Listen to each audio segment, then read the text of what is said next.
আবহাওয়ায় বিরাট পরিবর্তন। এই মুহূর্তে দক্ষিণ পশ্চিম বঙ্গোপসাগর সংলগ্ন অন্ধ্রপ্রদেশের উপকূলে অবস্থান করেছে গভীর নিম্নচাপ, যেটি আগামী 24 ঘন্টার মধ্যে তামিলনাড়ুর উপকূলে আছড়ে পড়ার আশঙ্কা রয়েছে। উপকূলীয় জেলাগুলিতে ভারী থেকে অতি ভারী বৃষ্টির সঙ্গে ঘন্টায় 50 থেকে 60 কিলোমিটার গতিবেগে দমকা ঝোড়ো বাতাস বইতে পারে। আগামী 5 দিন বাংলার কোন কোন জেলার আবহাওয়া কেমন থাকবে সবই বিস্তারিতভাবে আলোচনা করব এই খবরে। খবরটি শেষ পর্যন্ত অবশ্যই দেখবেন। আর আপনি কোন জেলা থেকে আবহাওয়ার খবরটি দেখছেন সেই জেলাটি কমেন্ট করে অবশ্যই জানিয়ে দেবেন। আবহাওয়ায় বিরাট পরিবর্তন। পশ্চিমী ঝঞ্ঝার ফলে দক্ষিণবঙ্গে দু একটি জায়গায় তাপমাত্রা কিছুটা বাড়লেও সোমবার থেকে তাপমাত্রা আবারও কমে যাওয়ার আশঙ্কা রয়েছে। এদিকে দক্ষিণ পূর্ব বঙ্গোপসাগরের কাছে একটি ঘূর্ণাবর্ত তৈরি হওয়ার সম্ভাবনা রয়েছে, যেটি ক্রমশ উত্তর উত্তর পশ্চিম দিকে অগ্রসর হয়ে শক্তি বাড়িয়ে গভীর নিম্নচাপে পরিণত হতে পারে। রবিবার 7 তারিখ সকাল থেকেই যদি আমরা দেখি এখানে কিন্তু একটুখানি নিম্নচাপ ক্ষেত্র তৈরি হওয়ার সম্ভাবনা রয়েছে এবং এই সময় এখানে গতিবেগ থাকতে পারে ঘন্টায় দেখুন 42 থেকে 43 কিলোমিটার গতিবেগে দমকা ঝোড়ো বাতাস বইতে পারে। এবং পরবর্তীকালে দেখুন যদি আমরা দেখি এখানে কিন্তু গতিটি আরও বাড়তে পারে। দেখুন পরবর্তীকালে এখানে কিন্তু আস্তে আস্তে ঘূর্ণাবর্ত নিম্নচাপে পরিণত হওয়ার সম্ভাবনা রয়েছে এবং নিম্নচাপ থেকে এটি কিন্তু দুপুর থেকে বিকেলের মধ্যে গভীর নিম্নচাপে পরিণত হওয়ার সম্ভাবনা রয়েছে। এই গভীর নিম্নচাপটি প্রাথমিকভাবে উত্তর উত্তর পশ্চিম দিকে অগ্রসর হওয়ার সম্ভাবনা রয়েছে।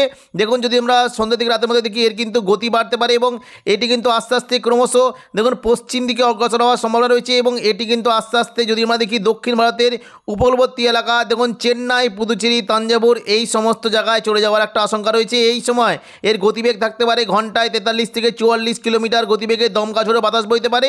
এবং পাশাপাশি শুধুমাত্র দক্ষিণ ভারতের উপকূলবর্তী এলাকায় নয়, পাশাপাশি দেখুন যদি আমরা দেখি অন্ধ্রপ্রদেশ এবং কিছুটা উড়িষ্যার দিকেও কিন্তু মোটামুটি ঘন্টায় যদি আমরা দেখি ঘন্টায় কিন্তু 37 থেকে 38 কিলোমিটার গতিবেগে দমকা ঝোড়ো বাতাস বইতে পারে। এবং দেখুন যদি আমরা দেখি পরবর্তীকালে কিন্তু এটি আরও শক্তি বাড়াতে পারে এবং এটি কিন্তু গভীর নিম্নচাপ রূপে অবস্থান করছে। পরে কিন্তু এটি অতি গভীর নিম্নচাপে পরিণত হওয়ার সম্ভাবনা রয়েছে। দেখুন সোমবার 8 তারিখ যদি আমরা দেখি দেখুন এটি কিন্তু আস্তে আস্তে যদি আমরা দেখি শক্তি ক্ষয় করে নিম্নচাপে পরিণত হওয়ার সম্ভাবনা রয়েছে। এবং এই সময় দেখুন যদি আমরা দেখি বঙ্গোপসাগর দক্ষিণ পূর্ব বঙ্গোপসাগরে গতিবেগ থাকতে পারে ঘন্টায় 42 কিলোমিটার গতিবেগে দমকা ঝোড়ো বাতাস বইতে পারে। তাই মৎস্যজীবীরা অবশ্যই সতর্ক থাকবেন। দেখুন যদি আমরা পরবর্তীকালে দেখি এর কিন্তু আস্তে আস্তেই দেখুন শক্তি বাড়াতে বাড়াতে তখন সোমবার 8 তারিখ দুপুর থেকে বিকেলের মধ্যে এটি কিন্তু আরও শক্তি বাড়াতে পারে। এবং দেখুন যদি আমরা দেখি এটি কিন্তু আস্তে আস্তে শক্তি বাড়িয়ে গভীর নিম্নচাপ রূপে অবস্থান করার সম্ভাবনা রয়েছে।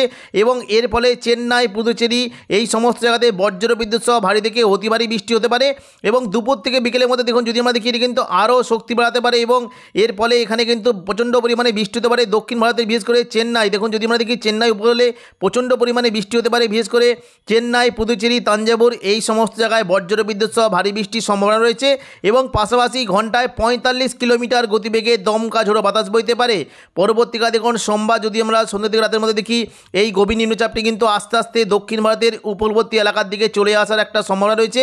এবং দেখুন আস্তে আস্তে যদি আমরা দেখি সন্ধ্যা থেকে রাতের মধ্যে এটি কিন্তু আরও গতিবেগ বাড়াতে পারে। দেখুন যদি আমরা দেখি তখন কিন্তু এর গতিবেগ থাকতে পারে ঘন্টায় 50 থেকে 52 কিলোমিটার গতিবেগে দমকা ঝোড়ো বাতাস বইতে পারে। পুদুচেরি এবং তাঞ্জাবুর উপকূলের দিকে বৃষ্টি হতে পারে। এবং পরবর্তীতে দেখুন যদি আমরা মঙ্গলবার থেকে দেখি এই দেখুন গভীর নিম্নচাপটি কিন্তু ক্রমশ শক্তি ক্ষয় করতে পারে এবং পাশাপাশি শক্তি ক্ষয় করে কিন্তু এটি আস্তে আস্তে চেন্নাই ও পুদুচেরি উপকূলের দিকে চলে যাওয়ার একটা আশঙ্কা রয়েছে।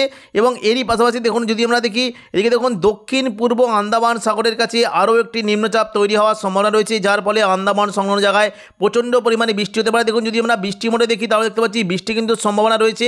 দেখুন রবিবার কিন্তু সকালের দিকে যদি আমরা দেখি দেখুন আন্দামান সংলগ্ন জায়গায় প্রচণ্ড পরিমাণে ভারী থেকে অতি ভারী বৃষ্টি হতে পারে। এবং পরবর্তীকালে এটি আস্তে আস্তে উত্তর উত্তর পশ্চিম দিকে অগ্রসর হওয়ার সম্ভাবনা রয়েছে। প্রাথমিকভাবে এটি উত্তর পশ্চিম দিকে অগ্রসর হতে পারে এবং পরবর্তীকালে দেখুন যদি আমরা দেখি এটি গভীর নিম্নচাপ রূপে দক্ষিণ ভারতের উপকূলবর্তী এলাকার দিকে চলে আসার একটা সম্ভাবনা রয়েছে। দেখুন যদি আমরা দেখি এটি কিন্তু আস্তে আস্তে সোমবার 8 তারিখ নাগাদ দেখুন যদি আমরা দেখি শক্তি বাড়িয়ে ক্রমশ উত্তর উত্তর পশ্চিম দিকে অগ্রসর হচ্ছে। এবং পরবর্তীকালে এটি কিন্তু বাঁক নিয়ে দেখুন চেন্নাই উপকূলের দিকে চলে যাওয়ার একটা সম্ভাবনা রয়েছে। দেখুন সোমবার 8 তারিখ যদি আমরা সন্ধ্যা থেকে রাতের মধ্যে দেখি এটি কিন্তু দক্ষিণ ভারতের উপকূলবর্তী পুদুচেরির কাছে চলে আসার একটা সম্ভাবনা রয়েছে। এবং মঙ্গলবার 9 তারিখ এটি কিন্তু আস্তে আস্তে পুদুচেরি, তাঞ্জাবুর, চেন্নাই এই উপকূলবর্তী এলাকার দিকে চলে আসার ফলে প্রচণ্ড পরিমাণে বৃষ্টি হতে পারে। দেখুন যদি আমরা মঙ্গলবার 9 ডিসেম্বর যদি দেখি বৃষ্টি কিন্তু সম্ভাবনা রয়েছে দুপুর থেকে বিকেলের মধ্যে মধ্যে পুদুচেরি এবং নাগাপট্টিনাম এখানে বজ্র বিদ্যুৎ সহ ভারী থেকে অতি ভারী বৃষ্টি হতে পারে। এবং পাশাপাশি দেখুন পরবর্তীকালে যদি আমরা দেখি বৃষ্টি কিন্তু সম্ভাবনা রয়েছে মঙ্গলবার থেকে আবারও নতুন করে দক্ষিণ ভারতের পুদুচেরি, তাঞ্জাভুর এবং চেন্নাই উপকূলবর্তী এলাকায় প্রচণ্ড পরিমাণে ভারী থেকে অতি ভারী বৃষ্টির সম্ভাবনা রয়েছে। তবে এর ফলে আমাদের দক্ষিণবঙ্গের কোনো জায়গাতেই তেমন কোনো বৃষ্টির সম্ভাবনা নেই এবং উড়িষ্যা, পশ্চিমবঙ্গ, বাংলাদেশ এই সমস্ত জায়গায় বৃষ্টির কোনো সম্ভাবনা থাকবে না। শুধুমাত্র দেখুন রাতের দিকে 2-1 দিন রবিবার দিকে তাপমাত্রা বাড়লেও সোমবার থেকে আবারও নতুন করে তাপমাত্রা কমে যাওয়ার আশঙ্কা রয়েছে। দেখে নেবো কোন কোন জায়গার তাপমাত্রা কেমন কি থাকবে। দেখুন যদি আমরা সোমবার, যদি আমরা রবিবার 7 তারিখ দেখি তাহলে দেখতে পাচ্ছি তাপমাত্রা কিন্তু অনেকটাই কমে যাওয়ার একটা আশঙ্কা রয়েছে। মূলত দেখুন যদি আমরা দেখি তাপমাত্রা কমে যেতে পারে। দেখুন যদি আমরা দেখি এখানে কিন্তু অনেকগুলো জায়গাতে তাপমাত্রা কেমন কি থাকবে, বিশেষ করে দেখুন যদি আমরা দেখি কলকাতার দিকে কিন্তু সকালের দিকে তাপমাত্রা 15 ডিগ্রি সেলসিয়াস পর্যন্ত চলে যাওয়ার একটা সম্ভাবনা রয়েছে। তবে পুরুলিয়ার দিকে রাতের তাপমাত্রা 10 ডিগ্রি পর্যন্ত নেমে যেতে পারে। বাঁকুড়া এবং পশ্চিম মেদিনীপুরের দিকে তাপমাত্রা 12 ডিগ্রি হতে পারে। পাশাপাশি বর্ধমান, শান্তিপুর, আরামবাগ, চন্দননগর, কোলাঘাট এখানে 12 থেকে 13 ডিগ্রি পর্যন্ত নেমে যাওয়ার আশঙ্কা রয়েছে। সোমবার থেকে তাপমাত্রা অনেকটাই পরিবর্তন হতে পারে। কলকাতার দিকে রাতের তাপমাত্রা 15 ডিগ্রি সেলসিয়াস পর্যন্ত হতে পারে। তবে বাঁকুড়া, বর্ধমান এবং দেখুন পশ্চিম মেদিনীপুরে ঝাড়গ্রাম, খড়গপুর, আরামবাগ এই সমস্ত জায়গায় তাপমাত্রা 12 ডিগ্রি সেলসিয়াস হতে পারে এবং পূর্ব মেদিনীপুর সংলগ্ন জায়গাতেও 12 ডিগ্রি সেলসিয়াস থাকতে পারে। তবে পুরুলিয়ার দিকে তাপমাত্রা 11 ডিগ্রিতে নেমে যাওয়ার আশঙ্কা রয়েছে। মঙ্গলবার 9 তারিখ দেখুন যদি আমরা দেখি কলকাতার দিকে তাপমাত্রা একই অর্থাৎ 15 ডিগ্রি সেলসিয়াসের আশেপাশে থাকবে। পুরুলিয়া, বাঁকুড়া, বর্ধমান, আরামবাগ এই সমস্ত জায়গায় তাপমাত্রা 12 ডিগ্রি সেলসিয়াস পর্যন্ত চলে যেতে পারে। তবে শান্তিপুর, চন্দননগর, পূর্ব মেদিনীপুর এবং পশ্চিম মেদিনীপুর এখানকার তাপমাত্রা 13 ডিগ্রি সেলসিয়াসের আশেপাশে ঘোরাফেরা করতে পারে। বুধবার 10 তারিখ দেখুন যদি আমরা দেখি কলকাতার দিকে তাপমাত্রা 16 ডিগ্রি সেলসিয়াস থাকতে পারে। বর্ধমান, আরামবাগ, বাঁকুড়া, পশ্চিম মেদিনীপুর, ঝাড়গ্রাম এবং পূর্ব মেদিনীপুর, নদিয়া এখানকার তাপমাত্রা 13 ডিগ্রি সেলসিয়াসের আশেপাশে থাকতে পারে। পাশাপাশি পুরুলিয়ার দিকে রাতের তাপমাত্রা 11 ডিগ্রি পর্যন্ত নেমে যাওয়ার আশঙ্কা রয়েছে। বৃহস্পতিবার 11 তারিখ দেখুন যদি আমরা দেখি কলকাতার দিকে তাপমাত্রা 15 ডিগ্রি থাকতে পারে। হুগলির দিকে তাপমাত্রা 14 ডিগ্রি পর্যন্ত নেমে যাওয়ার আশঙ্কা রয়েছে। পুরুলিয়া, বাঁকুড়া এবং ঝাড়গ্রামের তাপমাত্রা 11 ডিগ্রি সেলসিয়াস থাকতে পারে। বর্ধমান এখানে 12 ডিগ্রি সেলসিয়াস থাকতে পারে। পাশাপাশি আরামবাগ এবং নদিয়া, চন্দননগর এখানে 13 থেকে 14 ডিগ্রি পর্যন্ত নেমে যাওয়ার আশঙ্কা রয়েছে। শুক্রবার 12 তারিখ থেকে তাপমাত্রা একটু পরিবর্তন হতে পারে। কলকাতার দিকে তাপমাত্রা 15 ডিগ্রি হতে পারে। তবে বাঁকুড়া, বর্ধমান, নদিয়া এবং পশ্চিম মেদিনীপুর, ঝাড়গ্রাম এখানে তাপমাত্রা 12 ডিগ্রি সেলসিয়াসের আশেপাশে চলে আসার একটা সম্ভাবনা রয়েছে। আরামবাগের তাপমাত্রা 11 ডিগ্রি হতে পারে। আরামবাগ এবং পূর্ব মেদিনীপুর এবং চন্দননগরের দিকে তাপমাত্রা 13 ডিগ্রি হতে পারে। পুরুলিয়ার দিকে তাপমাত্রা 11 ডিগ্রিতে নেমে যাওয়ার আশঙ্কা রয়েছে। শনিবার 13 তারিখ দেখুন যদি আমরা দেখি কলকাতার দিকে তাপমাত্রা 15 ডিগ্রি হতে পারে। তবে বর্ধমান, শান্তিপুর, আরামবাগ, পূর্ব মেদিনীপুর, পশ্চিম মেদিনীপুর, বাঁকুড়া এখানকার তাপমাত্রা 12 ডিগ্রি সেলসিয়াস পর্যন্ত নেমে যাওয়ার আশঙ্কা রয়েছে। পুরুলিয়ার দিকে রাতের তাপমাত্রা 11 ডিগ্রি পর্যন্ত নামতে পারে এবং চন্দননগরের দিকে তাপমাত্রা 13 ডিগ্রি পর্যন্ত নেমে যাওয়ার আশঙ্কা রয়েছে। এবার আমরা দেখে নেব দেখুন বাংলাদেশে মোটামুটি তাপমাত্রা কেমন কি থাকবে। দেখুন যদি আমরা দেখি তাহলে দেখতে পাচ্ছি যে রবিবার 7 তারিখ দেখুন যদি আমরা দেখি তাপমাত্রা কেমন কি থাকবে। দেখুন 7 তারিখ সকাল থেকে যদি আমরা দেখি চট্টগ্রামের দিকে 15 ডিগ্রি সেলসিয়াস নেমে যেতে পারে।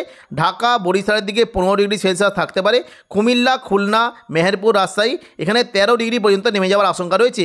পাশাপাশি উপরের দিকে বিশেষ করে সিলেটের দিকে 12 ডিগ্রি সেলসিয়াস হতে পারে। ময়মনসিংহে 15, রাজশাহীতে 13, রংপুরের দিকে 14 ডিগ্রি পর্যন্ত নেমে যাওয়ার আশঙ্কা রয়েছে। তো এখনকার মতো খবর এখানেই। পরবর্তী আপডেট পাওয়ার জন্য চ্যানেলটিকে অবশ্যই সাবস্ক্রাইব করে রাখবেন। ধন্যবাদ।